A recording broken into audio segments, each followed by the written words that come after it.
Assalamualaikum dan selamat sejahtera diucapkan kepada pensyarah bagi subjek keusahawanan korporat iaitu Dr. Syamsuriana binti Sidik. Pada hari ini kami akan membentangkan sebuah tajuk yang kami pilih sendiri iaitu Syarikat Telekom Malaysia. Terlebih dahulu saya ingin memperkenalkan ahli-ahli kumpulan saya yang terdiri daripada diri saya sendiri iaitu Nur Yushila Aida binti Cik Yusof, Nurul Syafiqah binti Muhammad Noor, Nurul Syahidah Azira binti Muhammad Arifin, Lee Mewe, Nurul Syahada binti Rosli dan Cik Nurul Amirah binti Cik Daud. Baiklah, untuk pengenalan, Telekom Malaysia merupakan syarikat telekomunikasi Malaysia dan merupakan syarikat telekomunikasi ketiga terbesar di dunia.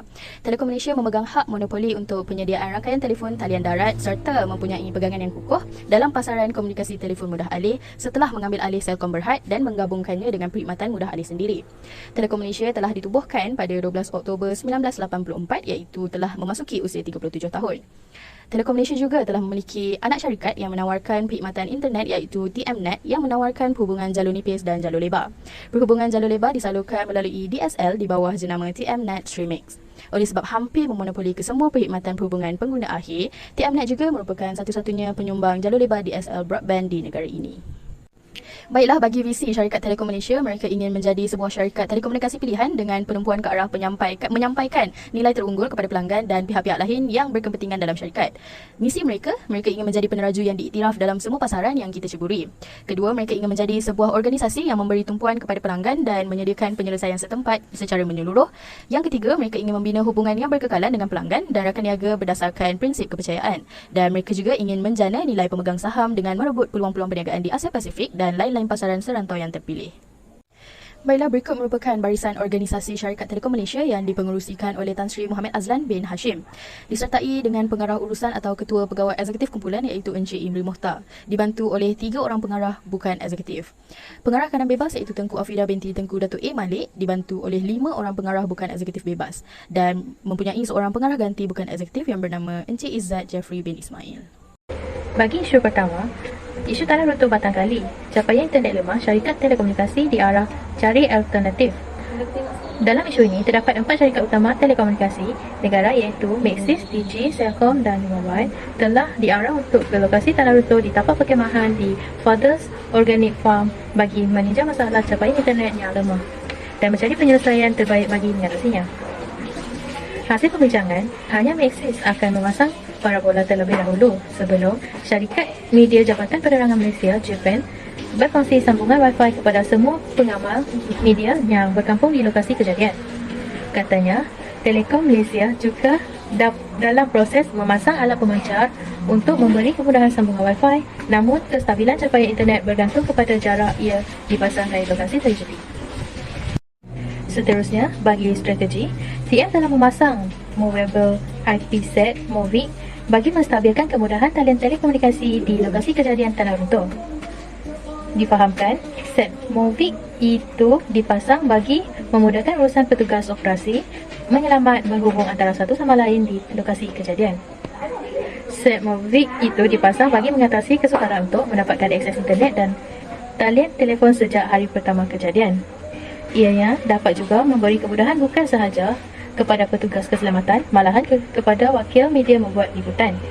Selain itu, kaki tangan TM turut ditempatkan 24 jam sehari di lokasi berkenaan bagi memastikan alat pemancar berkenaan berfungsi menyalurkan gelombang daripada syarikat telekomunikasi antara Maxis, Digi dan Mobile. Sebelum itu, petugas media mengalami kesukaran apabila terpaksa berjalan agak jauh untuk mendapatkan talian internet bagi menghantar bahan liputan ke organisasi masing-masing. Hal ini dikatakan demikian kerana hampir 300 meter dan setinggi 70 meter terletaknya tapak perkemahan tersebut. Dari surat amaran terakhir pada Telekom Malaysia. Menurut Suruhanjaya Komunikasi dan Multimedia Malaysia SSKM, dalam kenyataan hari ini, amaran berkenaan bagi mematuhi Seksyen 1.2 Kod Amanan Am pengguna GCC dan Suruhanjaya itu juga telah memandang berat terhadap kelemahan kawalan dalaman di Telekom Malaysia hingga telah mencetuskan kekeliruan itu. Seksyen tersebut juga menghendaki pemberi perkhidmatan memberi maklumat yang mencukupi, tepat, benar, terbaharu dan dalam bahasa yang mudah serta tanpa berselindung kepada pengguna. SSKM juga berharap kejadian ini menjadi peringatan kepada semua syarikat pemberi perkhidmatan agar memastikan kepentingan pengguna terus menjadi asas kepada semua amalan perniagaan menurut kenyataan itu. Bagi strategi Isu kedua adalah SSKM juga telah mengingatkan syarikat telekomunikasi itu agar mengamalkan cara perniagaan vertikal sepanjang masa. Cara perniagaan vertikal sepanjang masa dengan memastikan bahan iklan dan promosi adalah tepat. Iaitu SSKM kini sedang menyemak semula GCC agar pemberi perkhidmatan lebih prihatin dalam amalan berkaitan pengguna sekaligus menambahkan baik perlindungan terhadap pengguna.